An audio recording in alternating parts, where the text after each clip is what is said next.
Chapter 2, Part 3, Friendship Begins from a Smile. After it was official that I had to stay with all my accumulation of resentments, I had to get used to that uncomfortable reality.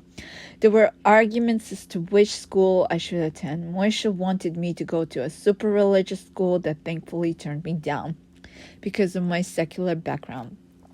My aunt signed me up to a not very religious school that she paid called Yeshiva of Rockland. It was a small private school, and it served its purpose. In one classroom, there were 6th, 7th, and 8th grades all together, in which there were 9 girls of us, and the boys were separate. When we first got to register to the school, I entered the premises with my aunt. The classes were not in session yet, but I saw one of my future teachers, whose name is John Tagliaferri, whom we called Mr. T for short, who happened to be a gentle teacher. He had a very welcoming smile and appealing presence to him that even though I was supremely uncomfortable, his presence soothed my nervousness. Nevertheless, I looked at the board, wherein at the corner it weirdly indicated the date. August 28th, 2003. I carefully examined the numbers like a sort of scientist, and I was completely confused. After they showed me around, my aunt and I got back to the car, and in utter bewilderment, I asked, "Anna, are Americans having 28 months as well? I think they wrote the date wrong." My aunt chuckled in normalcy and said, "No, the date is written right. In America, they write the month first and the day second." That twistedness, now that I would really have to live with it, was driving on my nerves. What else are you going to tell me? That Americans construct their houses so the floors are on the roofs and the roofs are on the floors?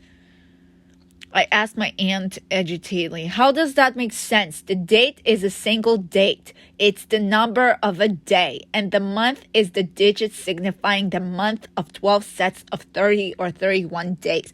In other words, why is it not written in an increasing order, such as 1 day, 30 days, 365 days? Instead, Americans got into the system of writing 30 days, 1 day, 365 days. That order does not sit well on the head. When I started school, I was supremely vexed because the girls were so chit-chatty that I couldn't catch a single word.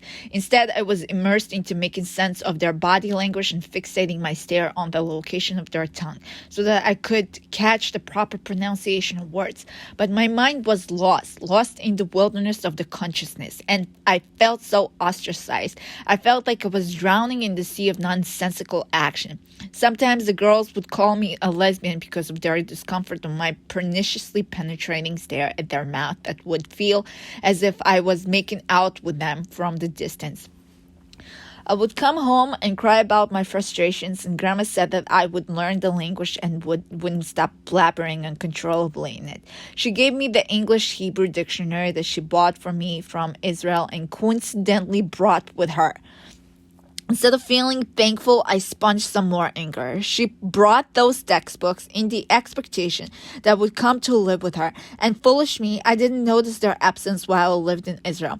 The problem at that time was that I didn't know in which language to think in.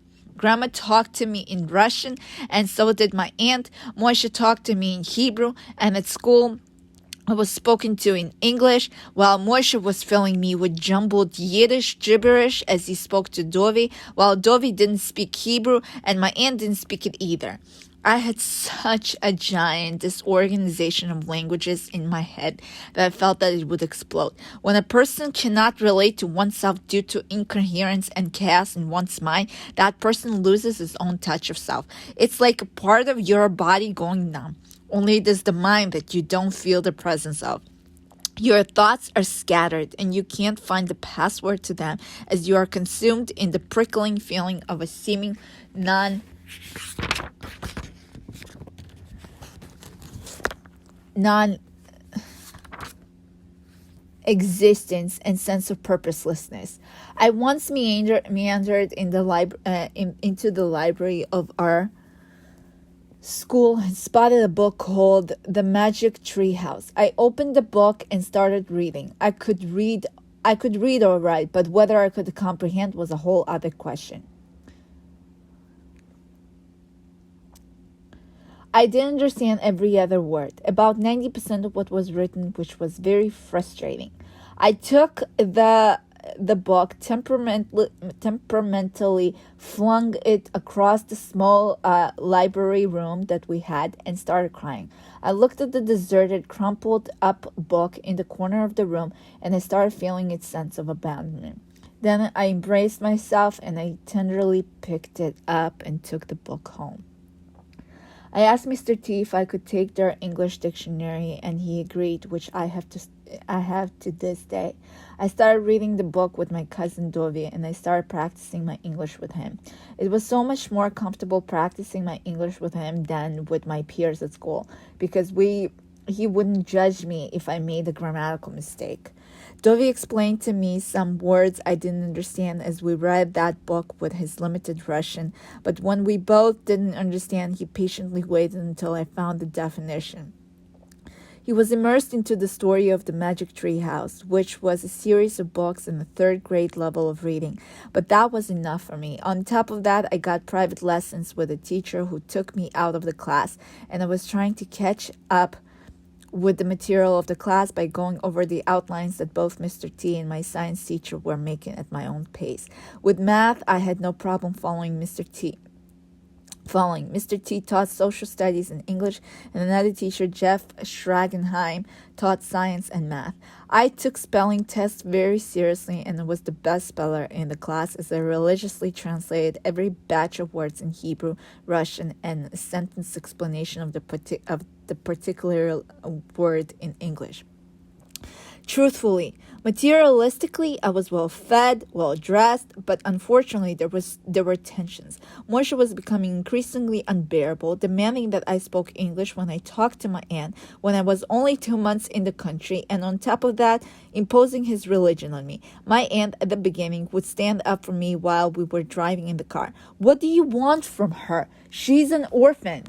The quarrels would get so out of hand that she once got out of the car and said that she would walk home. During the Saturdays, the Sabbaths, we were not allowed to turn on the light or even to tear out a piece of paper, which I don't understand, because tearing toilet paper was allowed, but tearing other pieces of paper was not. It was considered work, since the rabbis went so far as to define what kind of activities were considered work, as the Bible simply commands that we should rest on the Sabbath.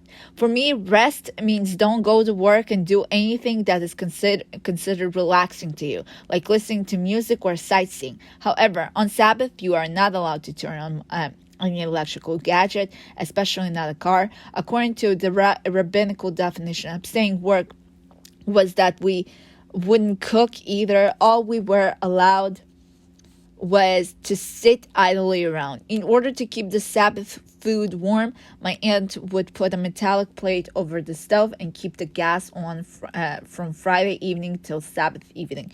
Also, we were not allowed to write, and I sneakily, somewhat illegally, continued to study English in my room. I would have a notebook, and every word that I didn't understand from a novel that I was reading, I would check in a Hebrew dictionary, in a Russian dictionary, and in an English dictionary, and I wrote the definitions down. I knew in my heart of hearts that I wouldn't last in that grim society with all the rules and regulations that suffocate my creativity, that suffocate my freedom, stifle my own sense of existence. I also knew that I had to compartmentalize the mess of the languages in my head. I had an extreme sense of nostalgia, which felt like a stabbing pain in my consciousness. I couldn't party, I had no friends, and I was very lonely as I was completely sheltered from the outside world. For these reasons, I harbored an unspeakable sense of anger. To muffle that uncomfortable feeling, I pretended that I was not by pretentiously laughing through it. This way, I developed a crude sense of sarcasm. I was not allowed was not allowing myself to get in touch with my feelings in order to numb myself from them. And Moshe's dominance and egotistical ways were making me feel miserable. I knew his intentions. He wanted me to become religious, follow his shallow-mindedness, marry a Hasidic guy, and have 10 kids. I felt that that kind of lifestyle did not suit me, my free-spirited personality.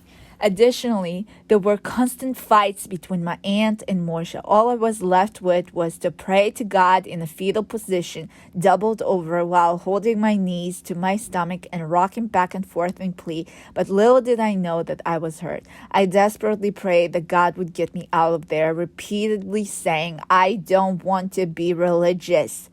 The only moments that I was fond of were being with Dovi and sitting at a warm, festive Sabbath table full of nutritious foods that my aunt so expertly prepared in advance on a Friday, as they kept the stove alight through the entire Sabbath.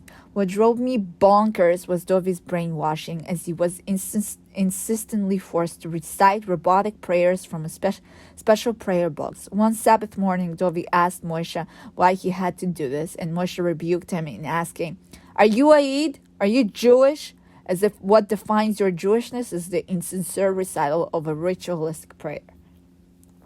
At school, I felt the lack of connection to my peers, and due to my exceeding unhappiness and sense of emptiness, I did not take care of myself. I was very stinky, and many openly complained, but I did develop a connection with Mr. T.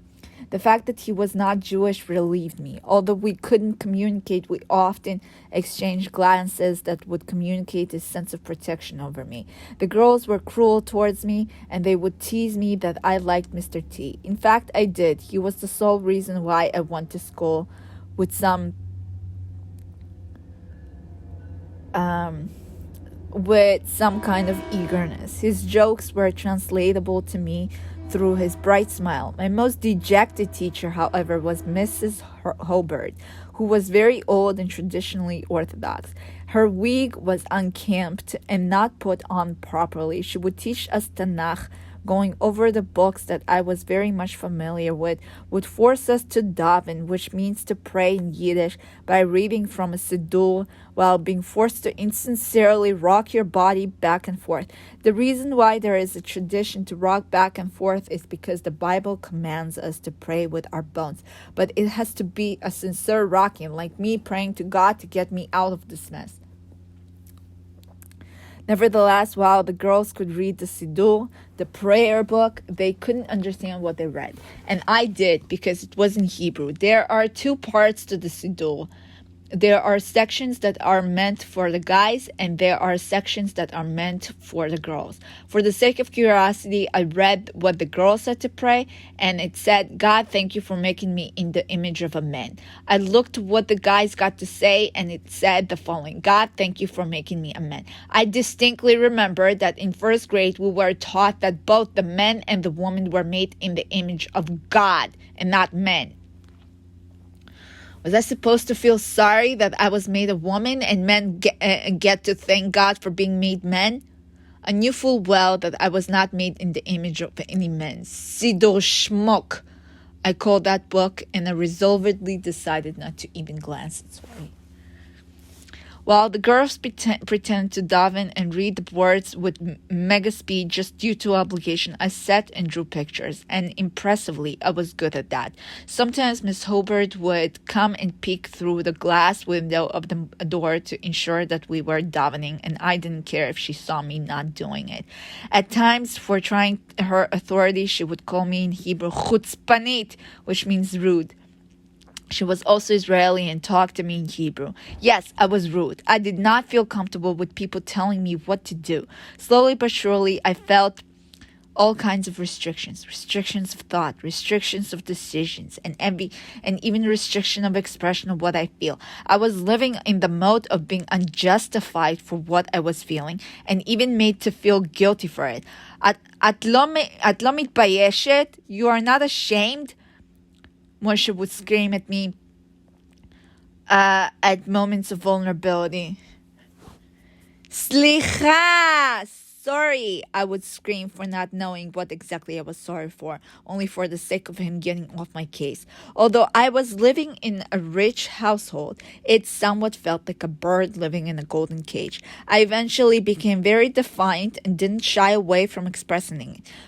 For example, once we were grocery shopping and we were inside the car, just Moshe and I asked Moshe why we were following all those senseless regulations. He answered because the temple was destroyed and we no longer had a way to get to God. So in order to maintain one state of righteousness, we had to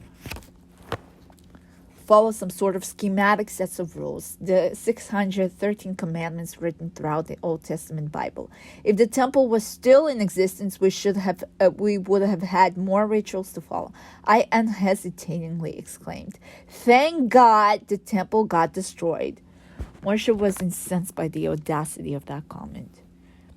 I was inhibiting so much anger inside that sometimes I vented on Dove, and it made me feel some kind of control over some kind of being, although at times his presence saved me from an abysmal sense of misery.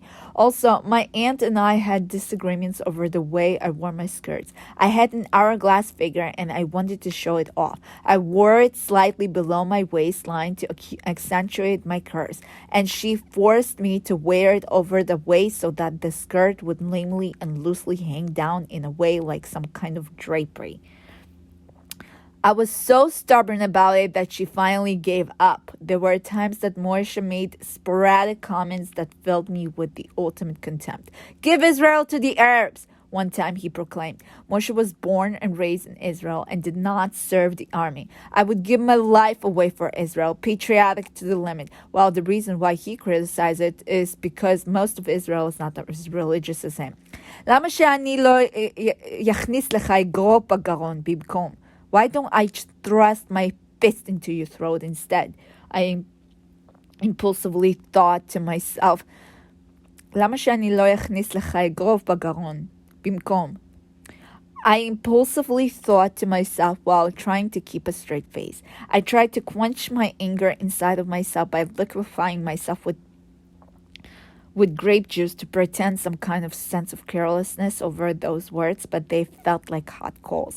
There was time that I felt so much hopelessness that I even considered stabbing myself with a sharply serrated knife for the challah, the braided Jewish bread that Moshe used to cut every Saturday. But then I thought that I might just bleed and not die.